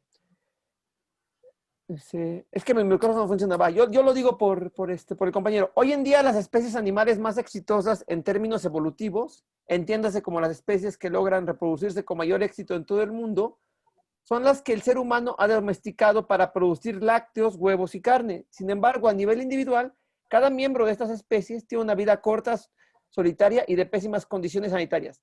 ¿Cómo podríamos relacionar este tema con la idea que nos planteas? Y Sebastián. Ahí va, Sebastián. Te voy a poner un ejemplo de casos de éxito que se están haciendo en la Sierra Gorda de Querétaro. Si tú te sigues pasando Ixmiquilpan y vas todo derecho, puedes llegar a la Sierra Gorda. Ay, ¿qué hice? No soy yo. Ah, perdón. Sí. Ahí tengo un ejemplo. La reserva de la Sierra de la Biosfera de la Sierra Gorda de Querétaro, que es Reserva de la Biosfera, instauró un programa a través de organizar a los pueblos de la región para que la gente que produce ganado lo hiciera en las partes bajas, porque la gente que lo produce en la zona de montaña estaba deforestando la selva. Cuando las vacas rumean en los bosques, quitan una cosa que se llama el sotobosque. ¿Ahí sí me están viendo? Sí. Quitan como la capa que hay entre suelo y pasto. Esta es la zona de nutrientes, entonces la vaca rumea y va quitando todo eso a través del pasto y te deja pelón todo esto. Al quedarse pelón y completamente seco y sin humedad, la tierra ante el sol se seca, lo cual genera muchísimo más erosión y genera que las semillas no puedan crecer de la manera. Entonces los venados abandonan esas zonas porque no tienen en cuenta su alimento. Si los venados no encuentran sotobosque, tampoco se van a ir. Entonces, si no hay venados, pues no hay pumas, y no hay jaguares, y no hay osos. Entonces, bueno, la historia de la migración de las especies. Lo que hicieron ahí fue empezar a hacer un sistema donde al ganado lo fueran moviendo de tal manera en zonas bajas, donde pudieras tú tener ganado un mes aquí, luego lo mueves para acá, y le permitieras a los pastos crecer. Entonces, cuando el ganado regresaba después de 12 meses al lugar donde inició, el pasto estaba de este tamaño y los pastos al momento de crecer compensan CO2, capturan carbono. Lo mismo que tú ves arriba es lo mismo que ves abajo. Si llueve, el pasto puede infiltrar más fácil el agua hacia la parte más profunda del piso para llegar a los mantos freáticos, cosa que no puede hacer con pastos pequeños. Entonces, el sistema está en cambiar las formas en cómo se han producido las cosas. Sí se puede. No sé qué hice aquí en mi computadora. Ay, espérame. Ya vi. no, no, o sea, sí se puede hacer, solo que tiene que cambiar la forma en la que hemos producido las cosas y como sociedad civil tenemos que divulgar y comprarle a la gente que está haciendo apuestas diferentes por producir diferente los alimentos. Si este chico de la Sierra Gorda produce una carne con este sistema que te estoy explicando y cuando llega al mercado nadie se la compra o a nadie le importa el impacto que tiene este nuevo sistema de producción de carne, pues evidentemente el chico ya no va a hacer nada y va a abandonar el proyecto. Entonces sí depende de nosotros, porque dependiendo qué compremos, a quién se lo compremos y cuánto le paguemos por lo que compramos, es que va a depender si se vuelve esto un círculo virtuoso donde más gente le copia a este chico para cambiar la producción de carne, o si se va a volver esto un fracaso donde la gente no quiera innovar en diferentes formas de producir la comida porque nadie lo paga. Entonces, eso es como yo lo veo. No sé si respondí tu pregunta. Parece que sí. A continuación, el doctor Edgar, no, Héctor Tapia quiere comentarnos algo. Adelante, doctor. Sí, muchas gracias. Pues, Enrique, yo no te conocía y para mí en esta hora, pues me cambiaste totalmente la visión de las cosas. Creo que pues tienes una amplia experiencia y se nota que eres observador, que wow, o sea, a mí me dejaste impresionado. Este, pues sí, yo concuerdo en muchas cosas contigo. eh, Yo recuerdo a finales de los años 80, bueno, para los que ya estamos cerca del cuarentón, pues yo recuerdo a finales de los años 80 que pues yo tomaba agua de la llave. Yo me recuerdo Claro. que si acaso, si tenías suerte, tu casa tenía el filtro ese de carbón activado, pues le abrías a la llave y te esperabas como media hora y pues, te tomabas el agua de la llave. Yo nunca me enfermé. Y sí, yo recuerdo que cuando entró el Tratado de Libre Comercio, casualmente hubo una epidemia de cólera y después fue mal visto ya tomar agua de la llave, ¿no? Y empezó la cuestión masiva de la toma de agua embotellada. Y se perdió, esa costumbre de tomar agua de la llave se perdió. Incluso yo Claro. todavía recuerdo los bebederos en las escuelas públicas y pues no creo que haya habido gente que se haya enfermado, ¿no? Eh, También yo creo que mucho de lo que comentas de la alimentación, las formas, mencionar, por ejemplo, de la resistencia de los antibióticos, no fue a causa del uso medicinal. La resistencia de los antibióticos se produjo por la masiva o el uso masivo en la producción de carne. Entonces, pues algo que no tiene que ver con el uso para curar a las personas y por producir más carne, produjimos un efecto negativo de que ahora las bacterias son resistentes y ya no hace efecto y es simplemente porque los Estados Unidos querían producir más carne y vender sus hamburguesas, ¿no? Entonces, hay un problema de salud pública por eso. Y por último, yo creo que sí es posible lo que tú mencionas del comercio local, que iba a sonar a comercial, pero mi suegro es de una comunidad que se llama Rancho El Padre, ahí en Tantoyuca, Veracruz. Y pues desde que se retiró de su vida como profesor, pues él se ha dedicado a la venta del sombrero huasteco, de las cosas hechas con el ixtle, de las bolsitas, de bueno, toda la artesanía que se produce en el estado de Veracruz. Y a mí me sorprende que mejor gente mexicana en los Estados Unidos, en Canadá, sus mejores clientes son extranjeros. Y aquí en Hidalgo, pues nadie conoce, por ejemplo, el sombrero ribeteado, pues ni la gente en la Huasteca ni lo conoce. Sí, ¿no? Hace un mes hubo un caso muy chistoso de una gente de ahí ¿cómo se llama este municipio? Se me fue, de Huautla, en la Huasteca.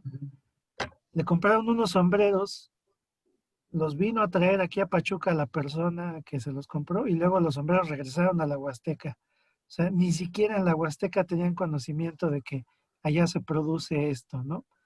Entonces es triste, pues increíble que pase esto, pero bueno, yo veo que mi suegro contribuye al comercio local, él distribuye su producto, su artesanía, anda vendiendo en los eventos guapangueros que se hacen en todos los lugares, en Querétaro, en San Luis. Y yo en lo personal, con mi hija y mis hijos, yo siempre les digo que no tengan vergüenza en decir quién es su abuelo. Su abuelo habla el huasteco, el tenec. Y cuando yo lo conocí le daba pena hablar. Cuando llegábamos a Tantoyuca le daba pena. Ahora ya se ha perdido eso. Ya lo habla con Qué bueno. con su mamá. Y mi hija, siempre que hay un evento guapanguero cerca, va y se pone a bailar con su abuelo. Yo digo, wow, qué bueno que mi hija crezca con esa identidad de decir, mi abuelo es huasteco y yo tengo ascendencia huasteca y no tengo por qué tener pena de ello, ¿no? Digo yo, lamentablemente mi papá, que es de una comunidad de ahí de Actopan que se llama el Boxta, él habla otomí, nunca nos los enseñó a nosotros. De ahí es Y esto, la Boxta, de San Andrés de Aosta. Y pues es triste, ¿no? Pero yo te reconozco el esfuerzo que haces, y pues creo que pues, cada quien con su granito de arena de retomar esto, yo creo que es posible regresar a ese México sin que nos sintamos como que hacemos algo mal, ¿no? Sí. Con eso quería concluir esto. Muchas gracias, Jesús, Héctor. Es justamente eso, ¿no? Imaginemos una cosa muy fuerte de México. O sea, hay gente que hasta hace 15 años, por hablar tlahuica, le decían que, ¿cómo le decían? Una señora me contaba que en su escuela decían, es que ustedes parecen guajolotes, porque su idioma así suena. Entonces llegabas a la primaria pública y el libro de texto venía en español, pero tú no hablabas español. Imagínate qué fuerte es eso. Y no lo hablabas porque pues resultaba que tú hablabas mazateco, listo. Pero entonces si en la lengua no tenías acceso, en todo lo demás tampoco tenías acceso, ¿no? Y entonces, en lugar de ver, o sea, en lugar de ver que somos un país bilingüe, lleno de gente bilingüe, lo hemos concebido como es un país donde la gente no habla español. Güey, hay una riqueza intelectual enorme de diferentes formas de llamarle a las cosas que vienen de ancestros. Y estás viendo tú nomás es que México no habla español. No, sí tenemos un reto de que todo el mundo hable español, pero tenemos una gran riqueza de rescatar ahí. De ahí la campaña de ni un hablante menos, ¿no? De buscar. Entonces, si en la lengua y en la comida no había acceso, pues ya olvídate la universidad, los derechos humanos, las prestaciones laborales. O sea, te estoy hablando del gran... Pero eso es una deuda que tenemos la gente de la ciudad con la gente de las zonas rurales, ¿no? Que la gente no hables tu lengua, qué vergüenza. Pues, entonces, si no hablas tu lengua, pues menos, o sea, el rostro no lo puedes tapar porque no quedaba de otra, pero ve nada más la televisión, como tú ve Televisa un día y Galilea Montijo está blanqueada, con mechas güeras, con un güero que ni en Finlandia hay. ¿Qué pedo? ¿Por qué? Ella es de Jalisco, es morena sasasa, ¿por qué? ¿Por qué J-Lo tiene que salir en el Super Bowl blanca? J-Lo no es así, Shakira no era así, porque eso es el éxito. Entonces tenemos que replantear todo desde, si tú vas a trabajar en una agencia de publicidad y el Palacio de Hierro te contrata y te dice, quiero hacer la próxima campaña de Noches Palacio para la Ciudad de México y te diga, quiero puros blancos, no. Porque este no es un país nada más de blancos, es un país con una paleta de color enorme y vamos a poner un yucateco y un chapaneco y un guerrerense y todo. Porque esa es la verdadera manera de integrar, creo yo. Hay otra par de preguntas, Quique. Me Sí. pides, está Víctor, pero también está el doctor Ceballos, pero se tiene que retirar. Entonces, tomamos la del doctor Ceballos. Doctor, adelante. Y después vamos con Víctor, ¿eh? No te estoy olvidando, porque Víctor lleva un proyecto muy cercano a lo que estás comentando, ¿eh? Ahora te dice. Y pues muchas gracias, Quique, por esta conferencia. Como decía también el doctor Tapia, pues nos has cambiado mucho el panorama, la perspectiva. Yo estudié planificación para el desarrollo agropecuario en la UNAM y justamente pues es lo que veíamos, ¿no? O sea, el acercamiento con las comunidades. Realmente tenemos un México maravilloso que no hemos valorado como tal, ¿no? Entonces, pues, ojalá y pues, podamos a través del colegio hacer algo más, o no sé, algún libro, o algo que pueda servir, pues, para seguir impulsando esto que tú estás haciendo, de, pues, de valorar nuestra cultura, nuestros alimentos, ¿no? O sea, es realmente pues algo muy valioso, ¿no? Que ojalá pues podamos hacer algo, pues no sé, yo me pongo ahí a las órdenes de ustedes, que en lo que podamos realizar o colaborar, pues con mucho gusto y pues felicidades, ¿no? Gracias. Gracias, doctor. Ahora sí, Víctor, te damos la palabra. Coméntale a Enrique tu proyecto, que me parece que empata por ahí. Sí, sí, sí, doctor. Gracias. Hola, Enrique. Yo sí te había visto en las redes sociales y felicitarte y agradecerte por el trabajo porque es importante pues hacer lo que tú haces y llegar al público al que tú sabes llegar, al que sabes pues hacer clic porque luego no es fácil. Y mucho en estos espacios que son académicos, como tú decías al principio, pues a lo mejor no voy a presentar cifras y todo esto, pero es importante, yo creo que todas estas presentaciones académicas y como la tuya, en el fondo lo que venden o lo que comparten son ideas. Y todo esto es lo que tú pues haces llegar. Pues parece que como si fuera muy fácil, ¿no? Y está muy chido, me gustó.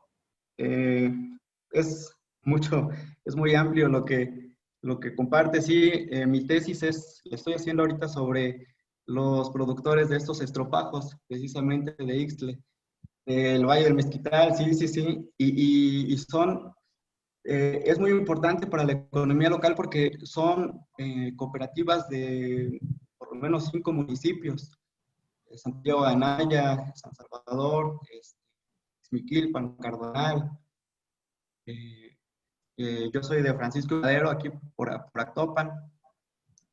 Y a mí me gustó cómo la idea que traes del desarrollo, ¿no? Cómo empiezas mostrando y diciendo que el desarrollo es en sí un cambio social y cultural. No solo son modelos econométricos o políticas públicas, ¿no? Es un cambio social y eso se observa en las imágenes, en las representaciones sociales de la modernidad o de esa época. Y por eso es importante, como tú dices, mostrar ahorita qué tipo de desarrollo queremos, ¿no? Para las zonas rurales, para las zonas urbanas y en general para México. ¿Qué tipo de visión queremos? Sí, sí, sí, sí. ¿Y quién es la gente que pues consideramos, ¿no? En estos proyectos de desarrollo? Y pues esto es un proceso de revalorización de lo nuestro, de nuestras culturas. Yo ahorita, pues yo lo planteo como un modelo de desarrollo endógeno, en donde, como tú dices, esté basado, esté fundado en las capacidades y las características locales. No solo los recursos naturales, sino también los conocimientos tradicionales y poblaciones indígenas, entre comillas, porque son, como tú dices, tienen su propio nombre, ¿no? Y bueno, pues, gracias por eso. Y yo te quiero preguntar si hay una vinculación entre estos tianguis alternativos de la Ciudad de México, pero también con otras ciudades y otros estados. No sé si estén un poco integrados. No, de momento mucha gente nos ha preguntado que cuándo vamos a hacer un evento en Pachuca y yo les digo, Se trata de que cada localidad haga su propio evento, ¿no? Y su propia empresa y que la gente descubra, pues, no vengan acá, vayan a sus mercados locales, ¿no?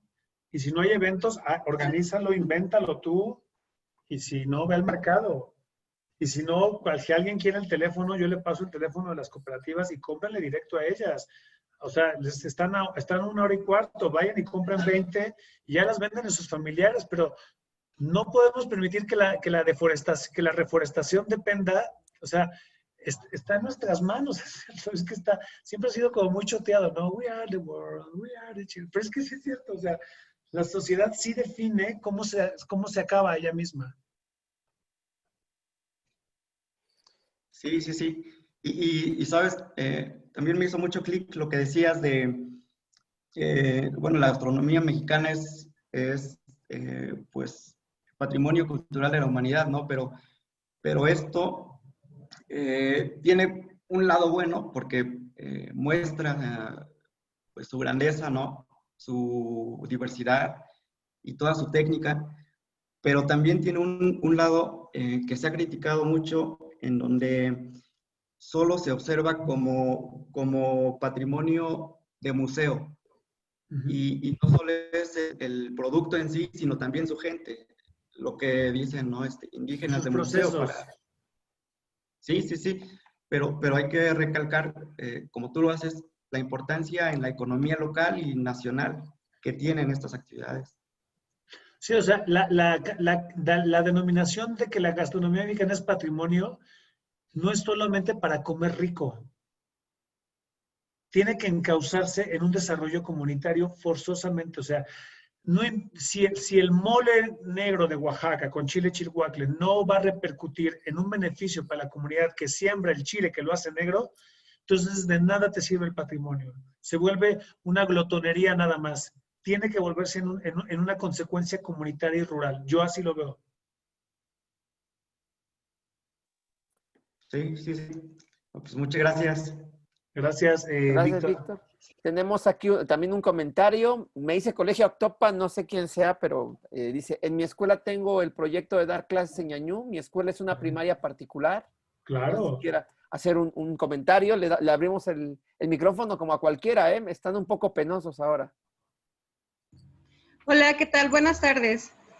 Yo, Quique, sí te conocía yo, sigo tu página.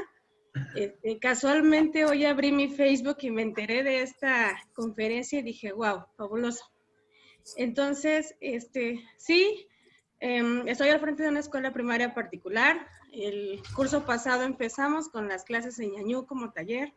Afortunadamente hubo respuesta por parte de los papás, los niños emocionados porque sus abuelos hablan ñañú y podían aprender para comunicarse con ellos y todo. Desafortunadamente ahorita la pandemia pues nos frenó un poquito, pero pues ahí seguimos y pues echarle, porque pues esas son las bases.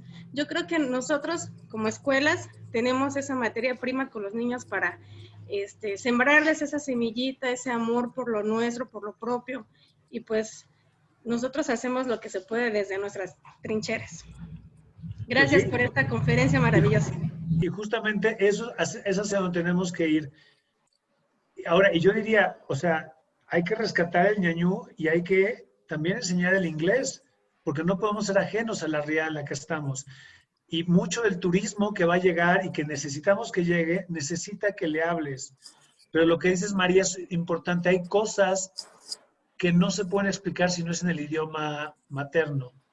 Y creo que esa conexión de abuelos con nietos se tiene que dar no nada más desde el iPad, se tiene que dar desde esas cosas tan intrínsecas que es el sonido con el que se nombraron las cosas por primera vez. Y eso a mí me parece fantástico, ¿no? O sea, algo muy fuerte como humanidad. Muchas gracias. ¿Alguien más tiene algún comentario o alguna pregunta? Yo, María Romo. Adelante, María. María, hola. Yo estoy aquí en Los Ángeles, California. Y les mando un saludo. Ay, está el señor que limpia las calles. Yo creo que este es un compromiso para todos, sin importar la edad. Ahorita vengo de mi jardín comunitario Y les enseño mis berenjenas y mi cilantro orgánico, que en la tienda lo encuentro por $5 o por $3. Yo dije, esa es una grosería, yo lo puedo crecer aquí en mi parcela. Entonces, se los quería mostrar, pero ya van a cerrar porque con esto de la pandemia, pues tienen horarios estrictos. Y otra cosa, el cambio climático, pues aún en mi pequeña parcela me quemó mis tomates y me quemó mis manzanas porque la temperatura estaba altísima. Casi a los 100 grados, tuvimos temperaturas récords aquí. Entonces mi comentario es de que yo creo que no importa la edad, todos podemos poner un granito de arena, podemos empezar nuestras propias parcelas. Yo la tengo aquí en el corazón de Los Ángeles. Ahorita, pues lástima, ya no les pude mostrar, pero estoy creciendo calabaza, mis berenjenas deliciosas, que la libra de berenjena orgánica está $5 y una pesa 1 libra. Entonces, y yo nada más aventé las semillas y crecieron hermosas mis berenjenas. Entonces, yo les invito a que todos empecemos con lo que tenemos. Si tenemos un pedazo de tierra, empezar ahí a sembrar, a consumir lo que nuestros hermosos hermanos mexicanos tienen. Y Quique, muchas gracias porque ya me estás dando algunas ideas. Quizás pueda yo importar, hacer una pequeña empresa para ayudar a mis hermanos mexicanos a exportar sus productos y a darnos a conocer, porque es bien chistoso o bien irónico que, por ejemplo, la chía se puso a $5 la libra. Y yo dije, pero si la chía me la daba mi mamá mía a tomar con agua de limón cuando estaba chiquita y hacía calor. Y entonces es un producto que hasta que los gringos no empiezan a consumirlo, entonces decimos, ay, sí, hay chía, hay amaranto, hay garbanzos, el hummus se puso de moda y son productos que nosotros los mexicanos hemos consumido por siempre. Los zacates, que yo siempre me he bañado con zacates, ahora están de moda. Vas a las tiendas orgánicas y ahí están a $3, $4, ¿no? Así es de que esa es mi contribución. Si alguien quiere dar a conocer sus productos aquí, ahí en el chat déjenme la información y yo voy a empezar a ver cómo yo puedo empezar a importar esos productos y ayudarnos porque al final el planeta Tierra, todos estamos en este barco y lo que hace, ahora con esta pandemia hemos visto lo que hace un país repercute en todo el globo. Así es de que muchas gracias, Quique. Gracias a la Universidad de Hidalgo. Mi mamá es de la Sierra Huasteca, a mucha honra. Y yo sí me pongo mis trenzas todos los días y salgo. Trabajo para el distrito escolar aquí en Los Ángeles y les mando un saludo a todos y gracias, Quique, gracias a todos. Saludos. Un saludo. Gracias, un saludo. Sí, gracias. ¿Alguien le sirve un contacto de cosas de esto que estaba hablando? ¿Alguien lo quiere? Adelante, todos. Y de todas maneras se graba y lo mandamos, Quique. Gracias por acordarnos aquí en el Colegio del Estado de Hidalgo. ¿No? Todavía no somos universidad, pero somos una institución corta pero fuerte. Corta pero con mucho potencial y fuerte. Y quiere hacer una expansión fuerte. Por eso estos eventos. Adelante, por. No sé si alguien más quiera comentar. Adelante. Sí, yo quisiera comentar algo. Adelante, Gabriela. Tengo el gusto de conocer a Enrique Cervantes. Soy de la Ciudad de México. También me enteré mediante sus redes sociales. Y bueno, te agradezco siempre el contenido, Quique. Tienes toda la paciencia y el conocimiento del mundo. Soy cliente frecuente del Bonito Tianguis. Muchas gracias. Y considero sumamente fundamental este tipo de proyectos de México para los mexicanos, ¿no? Y ahora tendría que ser ese nuestro destino manifiesto, consumir lo nuestro para los nuestros. Entonces, te felicito, te admiro bastante Hace poco tuve una conferencia con los de, bueno, donde trabajo, y compartí tu video de Freelenial. Entonces, es el contenido que nos hace una conciencia, bueno, que nos crea una conciencia, porque muchas veces pues no contamos con ella. Y pues nada, gracias por este espacio, por esta información, y también porque no es el único proyecto en el cual contribuyes. Ahora también voy a tener el gusto de verte este domingo para Reforestar. Ah, ok, ahí nos vemos. Sí, entonces invitarlo a, en la medida de lo posible en que podamos contribuir, cambiar de hábitos, que es bastante importante, y cómo es que repercute en la vida y en el planeta mismo. Cambiar desde lo más mínimo e ir generando el cambio, porque bueno, es así como se generan las grandes cadenas de valor y de sentido común.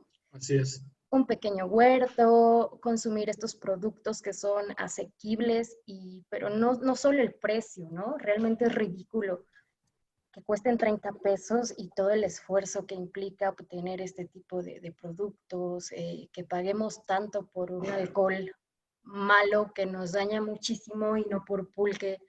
Entonces, todo este tipo de acciones que al final son hábitos, si los vamos pasando por alto, pues nunca nos vamos a convertir en este país tan chingón que realmente somos. Entonces, pues invitarlos a ello, que no se avergüencen si son de localidades o son del interior.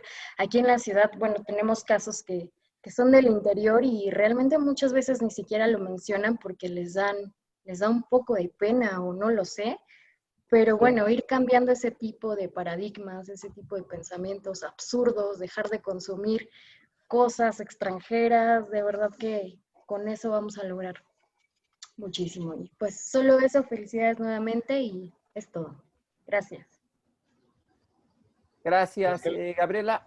¿Una última por ahí? Hola, ¿sí me escuchan? Adelante, Esme. Hola, Esme. Hola, ¿qué tal? Nuevamente.